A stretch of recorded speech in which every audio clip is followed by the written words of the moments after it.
Good evening, and welcome back again to the Washington Outsider Report on the Coalition Radio.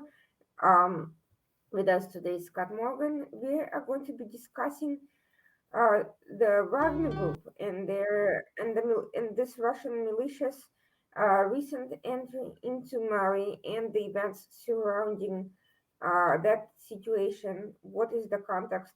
Who are they? Why they're there? And what does that mean for everyone else? Scott, welcome to the show. Before we get Thank you into for the having meat of me. the discussion, please tell us a little bit about yourself, what you do, and why are you interested in West Africa and the Russians? Thank you, Irina. The best way to describe myself is I'm an independent security analyst. I do a lot of my main focus is on situations in sub-Saharan Africa, which do not get enough interest in Western media outlets. They're often overlooked and overshadowed by more prevalent crises that the media likes to focus on, such as the collapse of Afghanistan, for example. I've been working in Washington for almost a decade now, and then as part of the security interest in Africa, 3 years ago, I actually testified as an expert witness in front of the Canadian Parliament regarding the Amazonian conflict. So I have very good interest and ties to the region, from Mauritania all the way down to Gabon. It's a lot of ground to That's cover. fascinating. Yeah, that is a lot, and I hope that in the future we'll get a chance to discuss a lot more of these topics, given that they are not going away anytime soon. So now, getting back to Wagner, please tell us a little bit about who exactly they are, who are they tied to, and how did they become an issue in Africa in general? I know they kind of gained the claim to fame for most people in Libya, but tell us a little bit more about this. Well, we can actually say Wagner is set up like how some traditional private companies have been set up. They set up initially, to show interest in the extractive minerals industry. Some Hmm. similar to, and then also providing personal protection for people, almost very similar to what Eric Prince did with Blackwater. Hmm. The reason why that some people why they become more prevalent and a concern is it's a way for it might be a new tactic by Moscow. They see they see the ongoing quote unquote soft civil war, but not civil Cold War between China and the United States and Africa. In Africa, as you know, China has been pouring millions of yuan into the country into these countries. Buying up exclusive mineral rights. And then you see the United States and the West who have offered to do similar things, but have placed caveats on human rights. Because you know how some of the electors are in the U.S. When it comes to certain situations, they're highly intelligent, well informed, and very vocal about their concerns. So Russia sees itself as a chance to get back into Africa because it really hasn't been since the collapse of the Soviet Union that we've seen Russia actually try to make a substantial footprint back into Africa. But Wagner is not. It's not a formal force. It's not the military. What can they actually accomplish in that particular structure? After all, militias have limited power, and Russia has limited resources to pour even into exceptionally poor countries. It's stretched thin. It's involved in multiple other conflicts around the world to different capacities, and quite frankly, it's not doing well economically internally. Yeah. you look at some of the people who are known to be in charge of Wagner. Most of them are suspected of being former SFB operatives. And we all know how the Russian trained special operatives are exceptional at performing some of their crafts. They've trained the Cubans, and to some extent they've trained Venezuelans, and and other countries that the U.S. does not hold in high regard.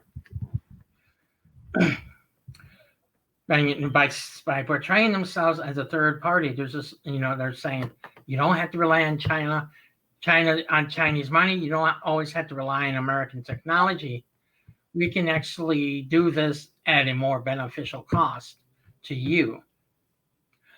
And if we want to accurately gauge what they're doing in Africa, the country we have to look at first has to be the Central African Republic. Because the company has a stranglehold on the national security apparatus.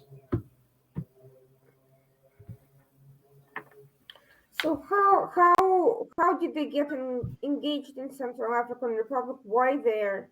And what happened that no one's been paying attention to their growing influence?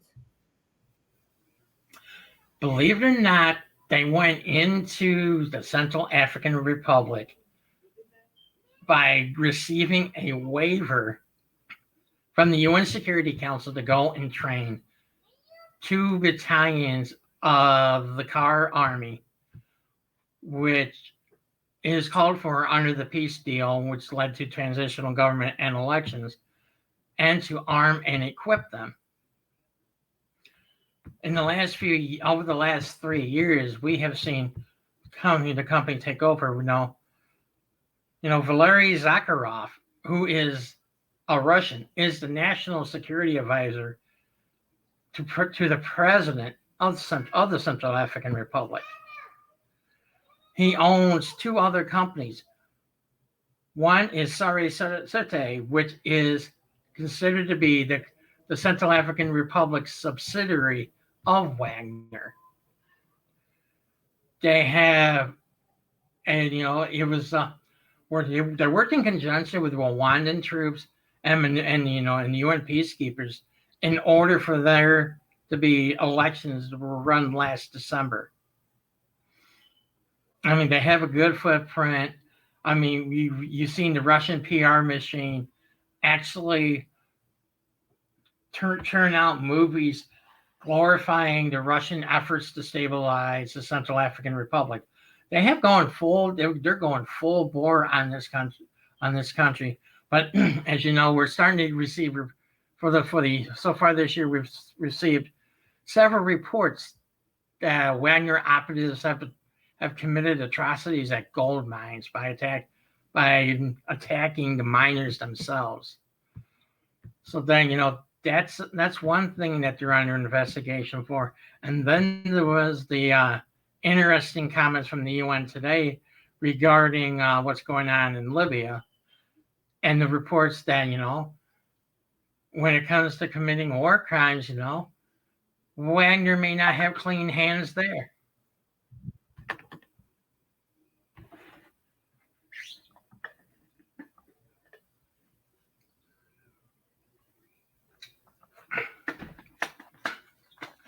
And so now we beg to quit that, and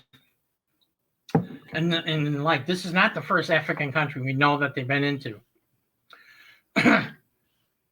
It's been widely suspected that some of their operatives went into the Congo Brazzaville after the 2017 election to support President Sassou Nguesso after to put down a mini rebellion after he was allegedly reelected president of the country. The country hired pilots, which were alleged to be employees of Wagner, both of Russian and Ukrainian backgrounds, in order to keep the main railroad line open, which is the country's main economic lifeline, because they use that to ship oil from Point Noir, which is the heart of the oil producing in this region of Brazzaville, up to Brazzaville itself, the capital, where it's then loaded onto tankers. And then in 2019, just as the chaos in northern Mozambique started to gain international headlines, on 2 different occasions, 7 Wagner operatives were actually killed by Islamic militants in 2 separate gun battles. So, and then they promptly left Mozambique. So, Interesting. their record has been kind of checked. The record has been kind of checkered. Versus the jihadists in Mozambique, and they actually had to leave. I remember reading the reports about the Wagner group entering Mozambique, but they kind of did not really make a big deal of them being forced out, and it sounds like they simply don't have the capacity for protracted long-term battles with the growing jihadist presence there. And Mozambique has been facing a lot of security issues on that front. How to explain that they kind of overestimated their capacity to deal with that issue in there? Another thing, another way to look at it, which you may be right, is that they may have went in overconfident. Mm-hmm. They thought, they said maybe they thought, we don't know which company they're actually working for, or were they working for the Mozambique government. But then after a short time they left. And then it's part of it, part of it may be capabilities, part of it may actually be their training themselves. Mm-hmm. Are they actually? You can ask, are they as well trained as the average member of the U.S. Special Forces? That's one question to be had. That's anyone's guess, really, because we really haven't seen a huge confrontation between the U.S. forces and the Wagner Group recently. Although there had been Russian mercenaries in Syria which had gotten massacred at one point. They tried to attack a U.S. position and were repelled. That was kind of conveniently hushed up rather quickly by both Moscow and Washington, don't you think? Yes. Yes. They said, it's bad information. Whether or not it was bad intelligence. I was going to say, that begs the question I have. Was that bad intelligence that they had? Or did they get themselves in a situation where they thought, they're in a spray and pray mode? If they thought they were gonna, someone shooting at them, and they saw people with guns, and they started open fire on them. So that might have been more of an incidental confrontation that they were not necessarily prepared for. That's always a possibility. Mm-hmm. Interestingly enough, when it comes to African countries, the U.S. has been mostly keeping out of limelight. There's been counterterrorism operations around the Sahel, but it's been France and not the U.S. that's been the driving force. Now France is cutting its troops that it has dedicated to the operation. Barkhane, as you mentioned, they're about to be partially withdrawn by 2022, and some argue that the operation, even with the current level of commitment, has not been a success at all, with the jihadism spreading from west and now also generating in the east. What would your assessment be? Well, there, in a way, that story does have legs because, during the recent UN General Assembly session, the Malian foreign minister actually came out and and stated France has let Mali down. Instead of doing what they can to support the government, they decided to take on the terrorist threat. You know, that's a valid criticism because, Mali's been in crisis since 2012. They've elected 2 presidents, also have had 2 coups. You've seen efforts by not just France and its regional allies, but also the European Union to somewhat build the capabilities of the Malian military. Saw very little efforts promote strong civil society. Saw little efforts. So like when they needed loans from the IMF or World Bank, because at one point those funds are frozen, which is standard procedure after a coup. But whether or not a coup is justified that would be a debate people will have until for all of eternity. Well, when the Malians say that they think the French let them down, they have a point. they thought that they would actually get more support from the Malian government, like what they've seen give other countries in the region. Training the police forces, the security forces, equipping them, make sure they have the right equipment, things like that. You have not seen that in Mali since 2012, nor did they receive much assistance in running elections. So the Malians do have a legitimate gripe against France.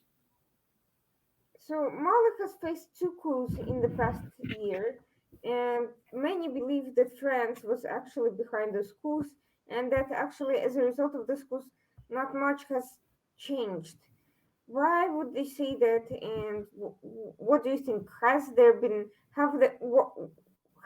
radical changes as a result of these changes in government, or was it just?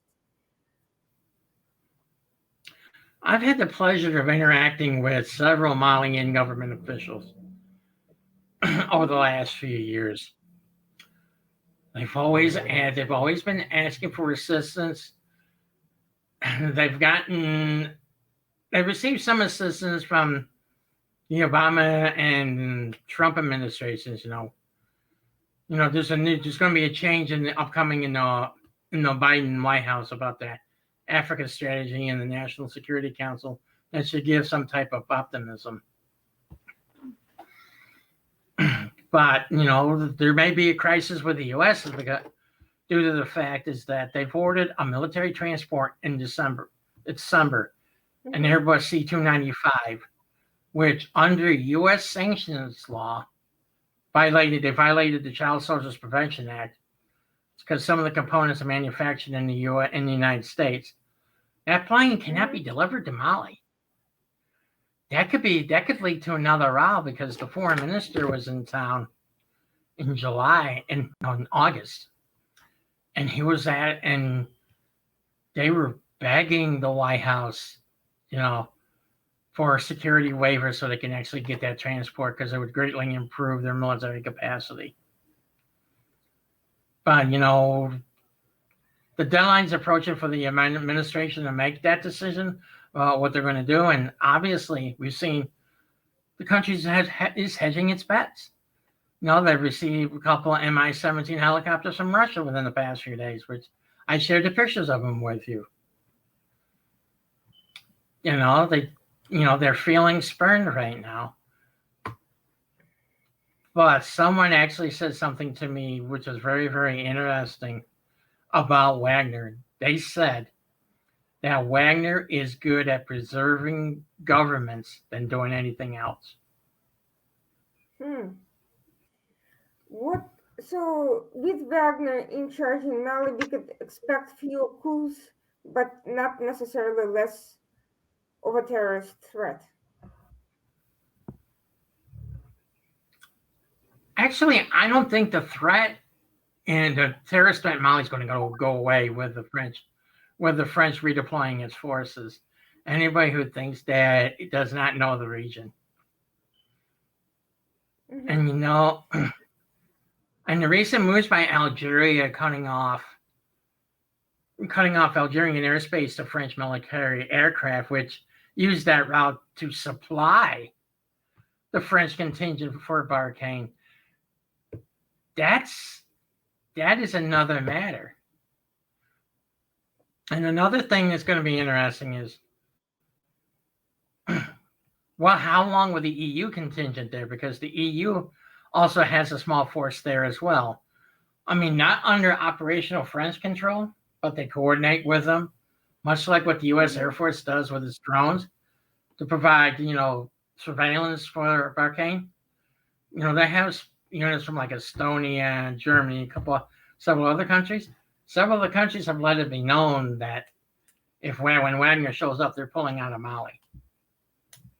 Estonia sees Russia as a threat. Russia has caused significant security problems to them over the last few years, I believe. So I can't imagine them wanting to confront Russia, especially if France not is it has a lot less of a presence because they are the main driving security force there right now.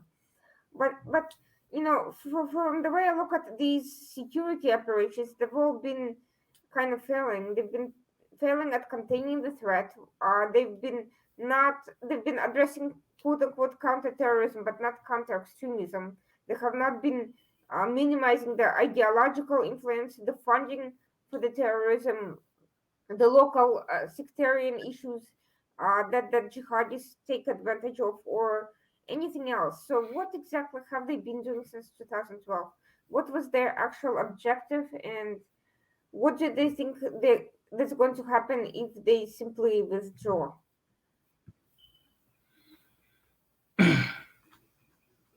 Well, you had some people are starting to compare the Sahel to Afghanistan, saying that the Sahel is going to be to France what the Afghanistan was for the United States, basically a huge blunder. Mm-hmm. I have heard from contacts in the region, and not just in Mali, that there is a growing anti-French backlash. And they've reached out to the United States for assistance and have been rebuffed. And the Russians have been saying, have basically said, what do you need? We'll come in and do it. But when you saw the contracts, I've actually had analysts here in the U.S. ask me, where are they getting the money for it? Because Mali is not a very rich country, And that's GDP a wise. good question. Where are they getting the funding for that?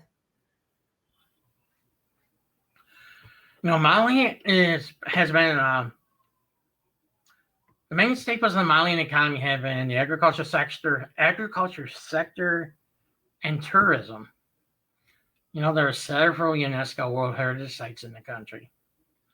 It has a vibrant musical scene. I mean, some of the music's put forth by the Tuaregs is just exquisite. But as you know, corruption has also been an issue in the country as well. Corruption was one of the key instances of the 2012 coup. So how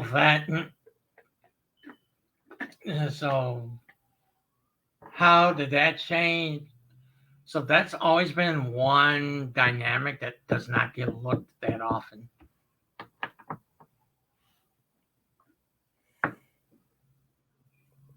So you just mentioned an anti-French backlash. Algeria and France just had a confrontation of sorts after Macron made comments about whether Algeria even had a history as a nation before France came in and colonized it. And as you mentioned, Algeria cut off the airspace then for France. And but on the one hand, there is that tension. On the other hand, Algeria has also just cut off relations with Morocco. So, what role do you think Algeria will play following France's diminishment in the situation? Do they see the area as the sphere of influence, and Well, people why also has don't this feel Mm? Algeria played a key role in the Malian peace process after the events of 2012.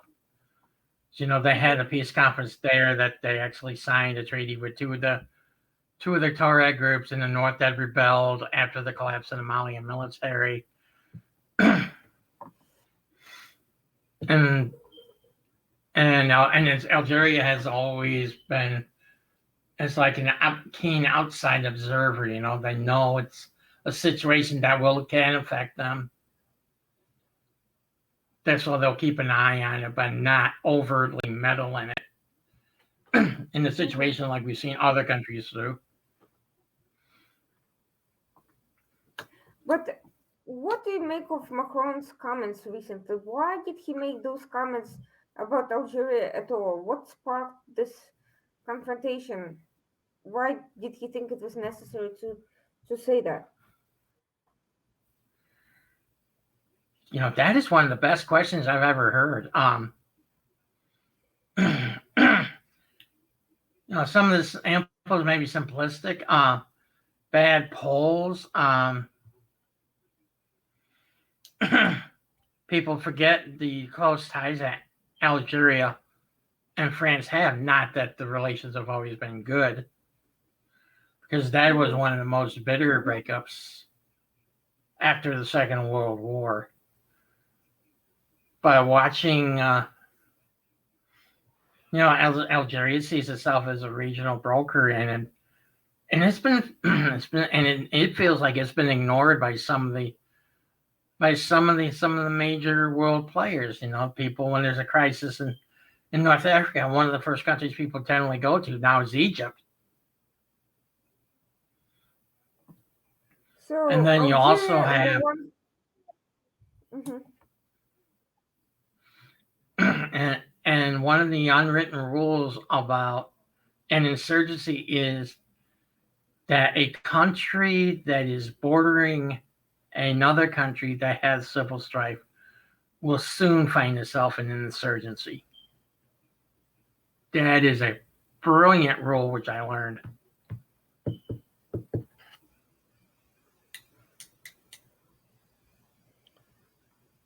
So we are seeing a number of countries bordering Mali that are fighting their own issues. Now we are seeing this spat between France and Algeria that is causing issues with for the planes. France itself, Macron appears to both Algeria and France have been trying to kind of pull, France, as you mentioned, is facing elections. Algeria is trying to generate kind of a saber rattling for its own constituency. But Macron may have miscalculated with that one. And that comes right after the failed deal with Australia and with what happened between Australia and the US. Do you see there's any connection between these two incidents? The timing is interesting for both events. They are both a black eye in the eye of France. People also have to realize the Secretary of State Blinken was in Paris this week to make amends, because people also have to realize that France is the oldest continuous ally of the United States. But you have to wonder, how much pressure is the Algerian president under right now? It's Well, see, relations souring with Morocco. hmm Two unstable countries on his border, Libya, where Wagner also has another presence and been accused of war crimes, and Tunisia, where the president consolidating power. You have Mali to their south, and they also border Chad. So, so that is would make any security analyst in Algeria very, very nervous. And there's also been questions about the potential for an Arab Spring like occurrence in Algeria as well. Yeah, it's ironic that country, Algeria is one of the few countries that resisted that. It's one of the great Mhm. ironies, and everybody thought it was a pillar of strength. But we know that is now one of the most fragile countries in the world right now.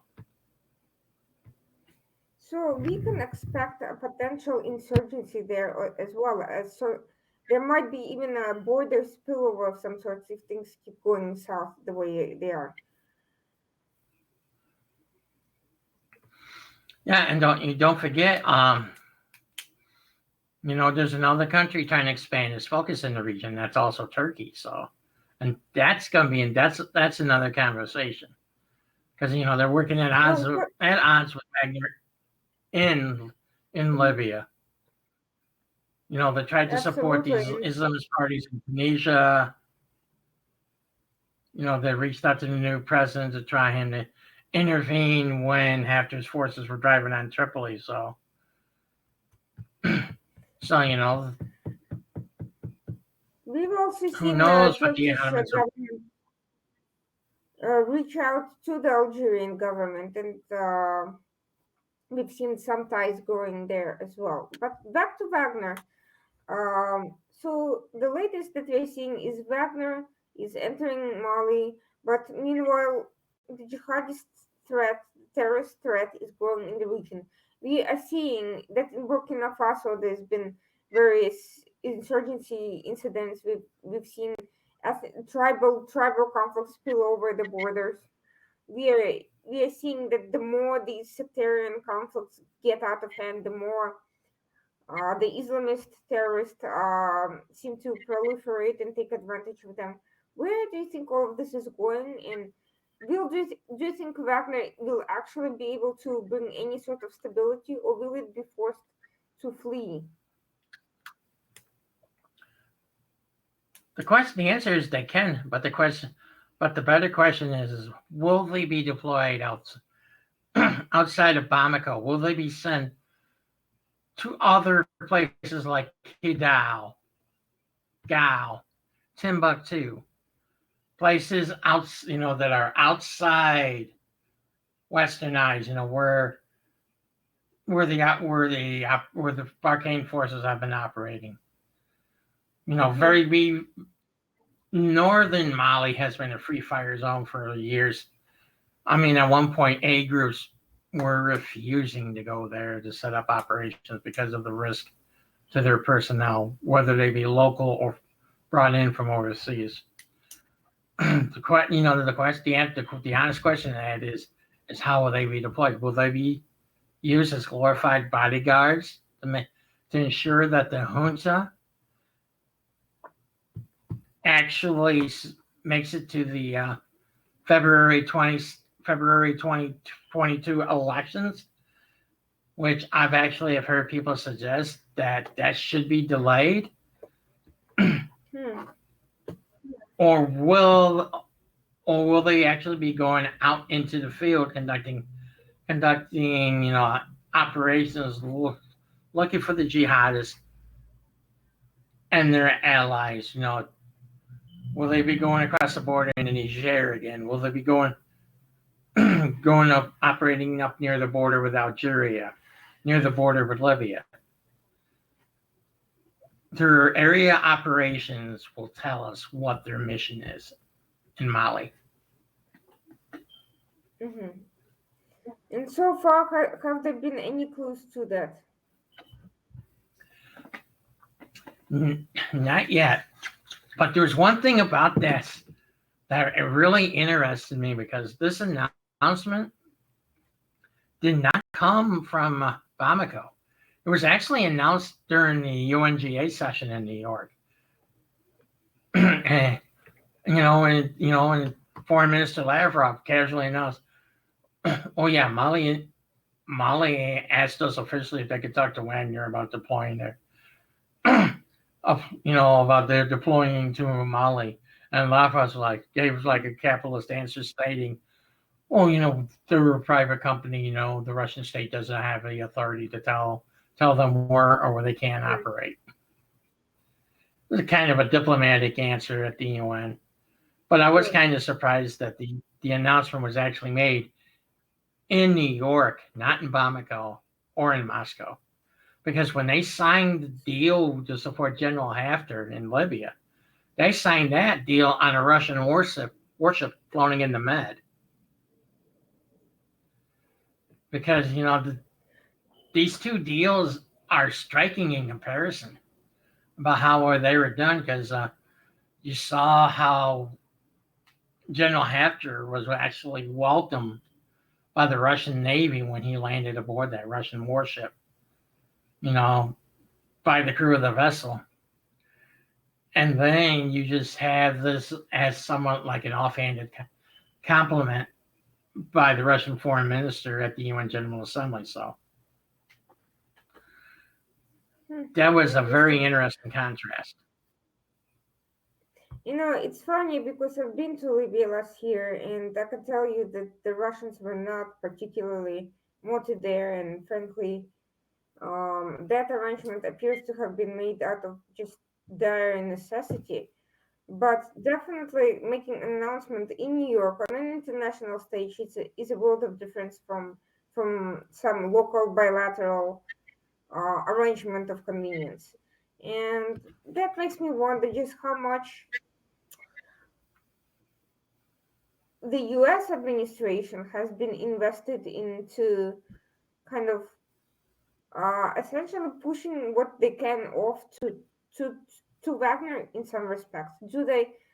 It, there's almost a sense like there's something going on between Moscow and Washington in the energy sector in various sort of security arrangements that that's almost like seems to be like a division of sphere of influence or rather US withdrawal from its spheres of influence in favor of Russia. Is that a sense you're getting as well, or is there something else going on?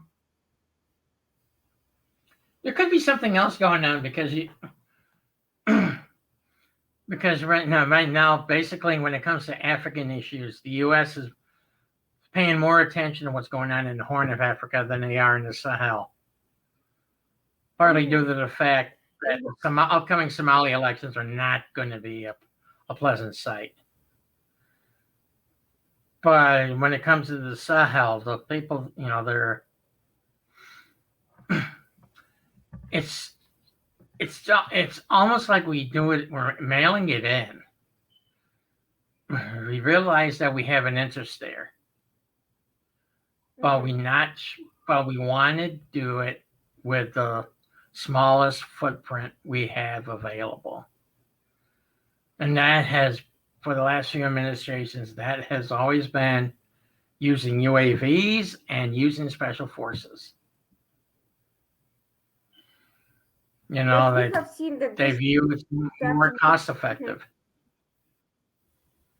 But that has not worked out so much for France either. Meaning, if all you're doing is killing off some terrorists, there'll be always more terrorists. That's just how it is.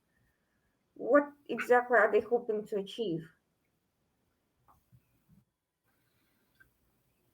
well, well, it depends on which terrorist group you want. You're looking at. You have AQIM, JNIM. They almost changed names, but as Hmm. you know, almost they change loyalties depending on who is actually killed.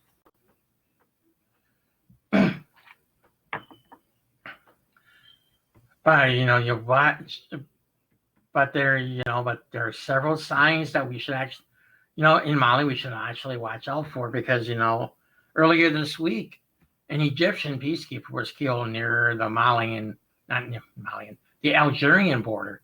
The vehicle hit an IED. Hmm. And there has been a lot of playing in international media about that. But the other, Mali has been they feel like they've been let down so many times by the West. and others, so that they feel like they had no choice reaching out to China. I mean Russia. Mm-hmm.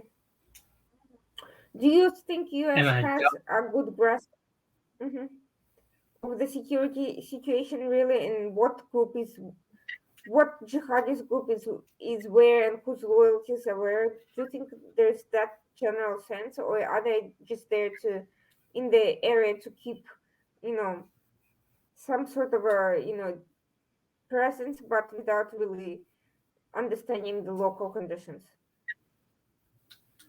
the UAVs currently deployed in Niger. They've been conducting intelligence and surveillance operations in support of Operation Barkhane, and have also been known to support the UN peacekeeping mission and the EU forces Hmm. in the region. As you know, they've had exercises like Operation Flintlock, it's a multinational joint exercise where they have the countries in the region coordinating activities with the U.S. military and select allies such as the UK, France, Germany, and some other African states are involved with that as well. So that has been another thing that they've done. Most of the African peacekeepers that generally end up being deployed to missions like that have been trained by the United States. Some of the more efficient ones. They've had several countries have had issues in the car, but that's another conversation. With atrocities. But there was one thing also during the UNGA that concerned me as well by this administration. The president of the DRC, Felix Tshisekedi, actually asked for a meeting with President Biden because he is currently the chair of the AU this year. And President Biden did not take that meeting. He passed that meeting off on the Secretary of State Blinken.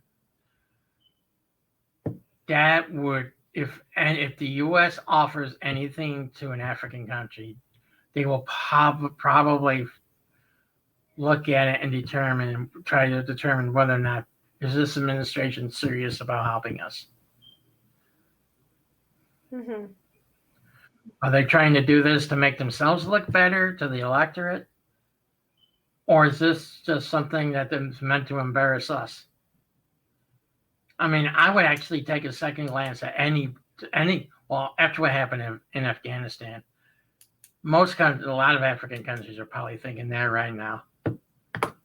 Hmm.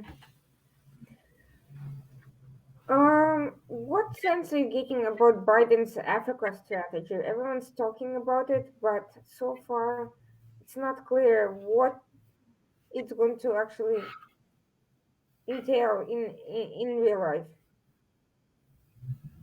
That's a great question because the PC doesn't have one. Hmm. Well, with the exception of appointing a special envoy for the Horn of Africa, who's been actually working, we've done great work.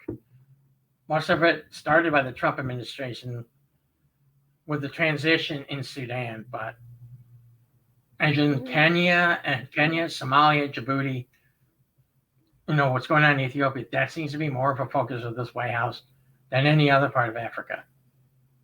But they're not It will putting much focus on that either, because I've been hearing complaints from Egypt in particular that um, the crisis with Ethiopia is not being addressed. There's been sanctions placed over the Tigray conflict, but nothing related to the dam, which has been an increasing focus of tension. Sudan just faced a failed coup, which the government attributed to Islamists, and it's facing an economic crisis with some tribes at the literally blocking the border, and they're being pushed to reform economically faster, but without getting as much support as they need, which only helps the Islamists. So I'm not really show how effective the administration has been at managing these issues. Hopefully, they'll do a better job now because earlier today it was announced that Judd Davenport, who was the director of the Africa program at the Center for Strategic and International Studies, who's someone that I know personally, will be Hmm. taking over the Africa portfolio on the National Security Council. That's, That actually sounds like could be a good appointment. I mean, it's like finally somebody's going to take Africa seriously in this administration. Hmm. Finally, because as I was pointing out during the UN General Assembly, President Biden did not meet with a single one of his African peers. Not a single one. That is actually kind of shocking to me, given that the UN ambassador has a background in Africa specifically, and Vice President Harris also articulated her interest in African issues and business issues and stability there. One might think that given the administration's proclivities, that would actually be more of a priority. How do you explain this? The administration is focused more on their domestic agenda than foreign policy right Mm-hmm. now. Mm-hmm. There's no other answer that makes sense. It's that the administration is more Mm-hmm. focused on their domestic agenda than anything else. But as we have seen, the foreign policy keeps coming back and biting them. I mean, 54 countries in Africa is not something you can just kind of dismiss out of hand, especially Well, because since the world is but increasingly. those, yeah, because also should that those criticizing President Biden for not meeting with African leaders, it's kind of a misnomer because not all of them actually came to Washington. But most True. of the meetings were actually held with Tony Blinken or Miss Thomas Greenfield. So but still, it's bad optics for the president not to interact with his African peers. It's bad Hmm. optics no matter which side of the political aisle you're on. Do you think Secretary Blinken has a good grasp of these issues? And was he equipped to handle these meetings to begin with?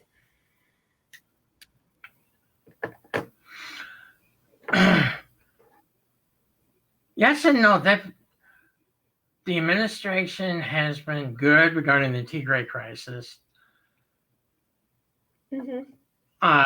Regarding trying to ensure free and fair elections in Libya, which are supposed to be, which Parliament announced today, they're going to be postponed. Hmm. And regarding other crisis spots, they haven't really been as vocal as some people would like.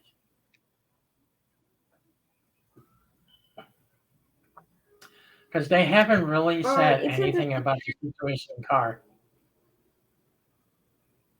Hmm. I was actually going to mention that given the administration's focus on human rights, I find it surprising that they didn't actually put out more over, um, you know, over or focus over these violations in that area, particularly by Wagner, but also various other actors. Yeah, it's some of the issues which American leadership has been expected has been lacking.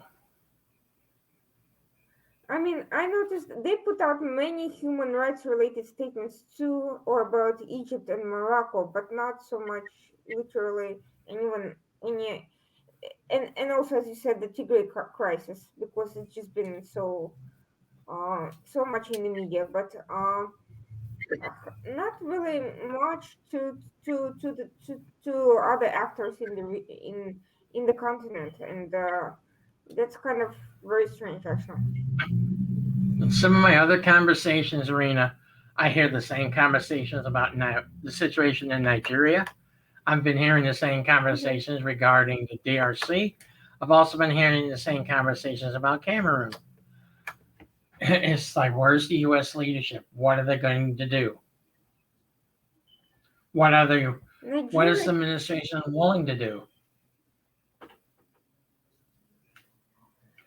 And they Nigeria haven't seems done to a be lot yet. basically falling apart. It's been facing also an insurgency, and it's the government forces have been under a lot of criticism for police brutality and so forth, and for abandoning essentially part of the country, which led to that insurgency to begin with.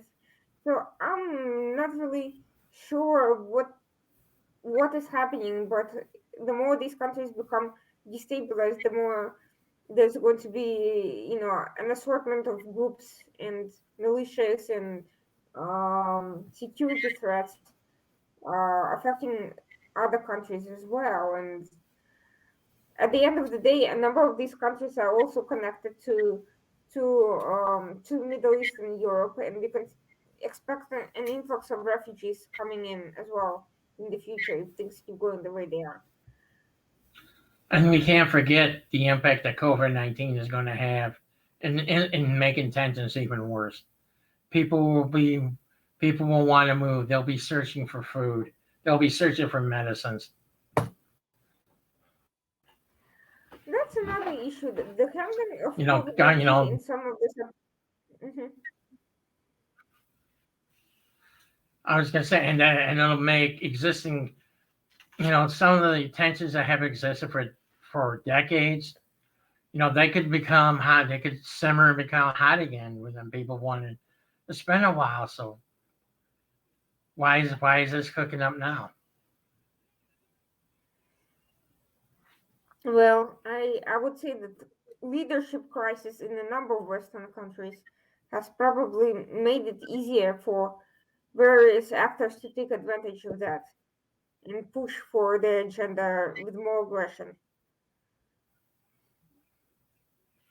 But hmm, Yeah, that you it know, will. I'm not really sure how much Wagner can even really play overall, given that these hotspots keep growing, and how many how much commitment can we expect them to have all over the continent without collapsing on their own?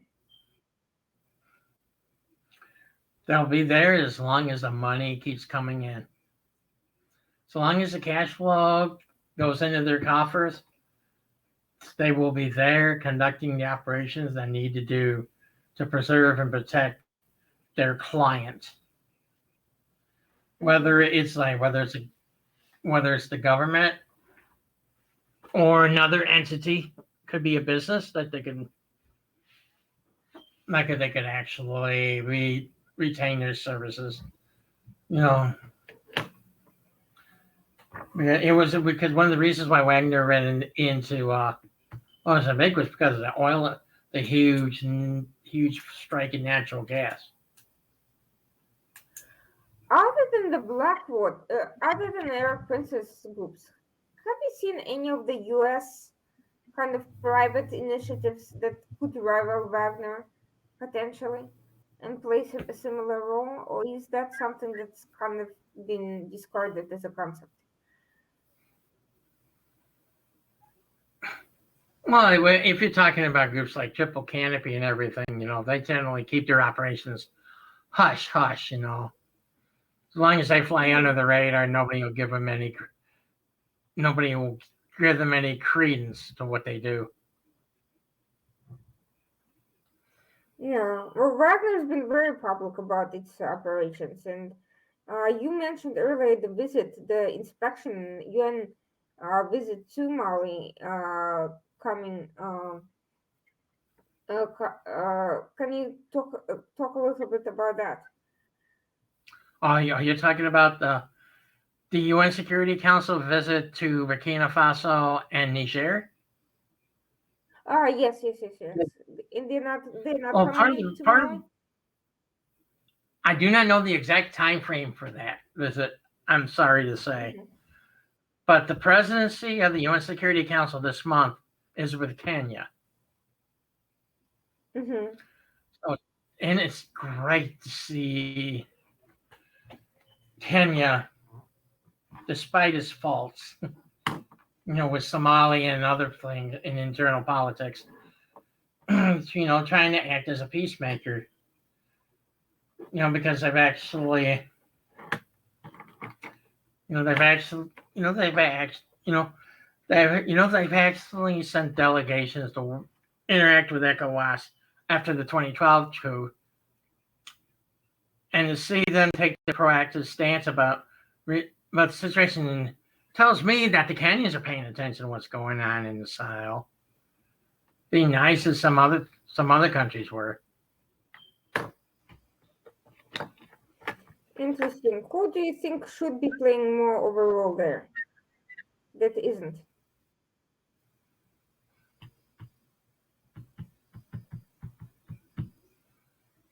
Three countries that jump in mind real quick are Italy, Spain, and Portugal. And that's just due to their proximity. Because Mali and Niger are not that far from that Spanish enclave. And on the other side of Gibraltar. Once they get there, they're in EU territory. Then they can move anywhere they want in the EU. All smugglers have to do is just come up with a way and have people pay them to get there. Because it appears that the previous smuggling routes in Libya have been dismantled. Mm-hmm. Well, Spain has been facing an economic crisis of sorts. Do you think that has affected their ability to, or interest in security operations, or do you think those are unrelated matters and there's another explanation for their silence?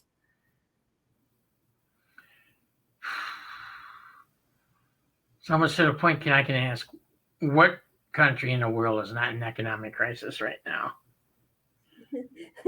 Almost every country in the world right now. Almost every country is facing the economic pitch one way or another. It's just that desperate people will do desperate things, and in the Sahel, the most, the safe haven it appears to be Europe. Mm-hmm. And you're seeing seeing economies such as you have elections coming up in France. You're seeing Italy just had a transition in government. Portugal is not that far away by speedboat. There are just so many underlying factors that people generally can't pay attention to because things move and change on a moment's notice. It's like you start to focus on one situation and then you have to switch gears because another more serious crisis, usually involving the same group, pops up in another part of the continent. Mm-hmm. We've been seeing a lot of that, and it's almost like the more there's kind of a lack of leadership, the more there's a lack of control, the more there's a lack of control, and these groups, feel that everyone is either too distracted or not able to keep up with the crisis, and they have more incentive and more freedom to generate more crisis, which makes it even harder to keep up and so forth. Yeah, and it's like one of my favorite bands, Supertramp, has an album which title is "Crisis." What crisis? They know people. As long as people are generally kept fat, dumb, and happy by an autocratic leader, the leaders can get away with virtually anything. But if one of those things happen, usually it's over food or unhappiness that will lead to a change in government real quick. Absolutely. I mean, we've been seeing a lot of food insecurity and poverty and corruption and mismanagement in all these places, and very little effort to change that. To some extent, you could say that France and some of the other actors benefit from instability as long as they can contain it to some extent. But it seems like they are losing their grasp on their ability to to manage that, and this controlled chaos is increasingly getting out of control. Now, you also have to add NGOs into that mix because, there are some NGOs that operate that as long as a crisis still exists, it'll keep their donations Hmm. coming in. I Hmm. mean, not But all they not are. all NGOs like that. They do, or there are some NGOs that do amazing work and help a lot of people. But then there are some that which have certain political connections that will make sure that a crisis is extended because they realize they can get paid Mhm. for it. We've seen some of the corrupt NGOs operating in Sudan under Bashir, who contributed to the problem, one might say. But I'm pretty sure we are seeing some of that in Ethiopia today and other places. Um, it's another factor that I think deserves actually its own program, the role of NGOs in this crisis, and I actually do hope to revisit that at a future date. But now I kind of want to finish with an elephant in the room, which is China. It has, as you mentioned earlier in the program, poured a lot of resources into Africa, but mostly on economic projects, very self-serving ones. It has caused its issues with Kenya, with various other countries. Its vaccine diplomacy has kind of backfired, or did not prove particularly effective. And China has shown interest in building military bases, but not necessarily in being part of these counterterrorism operations. Do you see that changing in the near future? Not quite yet. I don't see it changing because right now, as long as their economy, which is showing signs of weakness, by the way, their Hmm. society, they are in dire need of rare earth minerals. They can get some, they can get some in the Great Lakes region, but if there's any resource that we're seeing that China has been interested in, not so much in the Sahel, but in West Africa, believe it or not, it's actually been fishing. Both China and South Korea have been accused of overfishing the Gulf of Guinea and those adjacent waters. So that's something else that people will have to watch as well. So China still focuses more on economic issues and its own self-interest and is trying to stay out of the security framework role. It may have no choice if it's in the long term, depending on how things go and who else gets involved. But for now, we are seeing kind of a scramble to try to figure out who is actually going to be in charge. And France is losing its grip. Russia is gaining somewhat, and the US is still kind of not, paying more lip service to the issues than actually being there. So we are in for some very interesting times, it seems, with respect to Africa, and we'll be revisiting this in the near future because, as you just said, the situation is very fluid, and there's news every day. That's been tremendously insightful. Thank you very much for coming in today. And It's I my really pleasure. hope to see you back very soon. Thank you, everyone. That was the Washington Outsider Report with Irina Tsukerman. Scott Morgan was our special guest today. We were discussing Wagner and Mali. And see you all next week.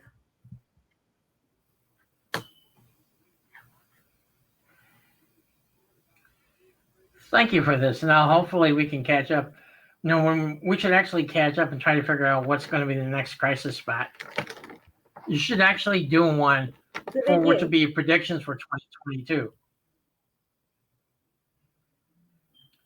That's do that actually a like great the idea. I week. think that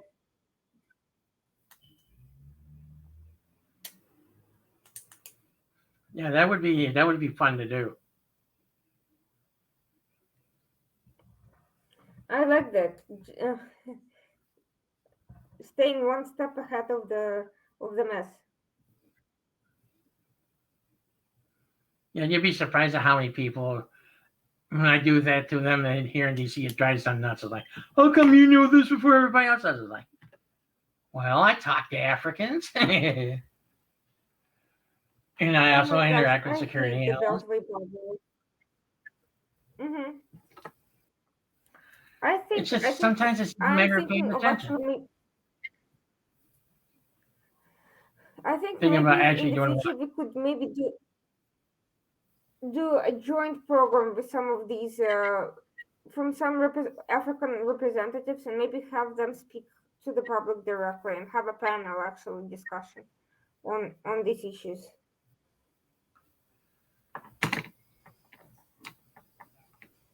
Definitely, and almost need they what do like what to expect, what the U.S. needs to do in Africa in 2022.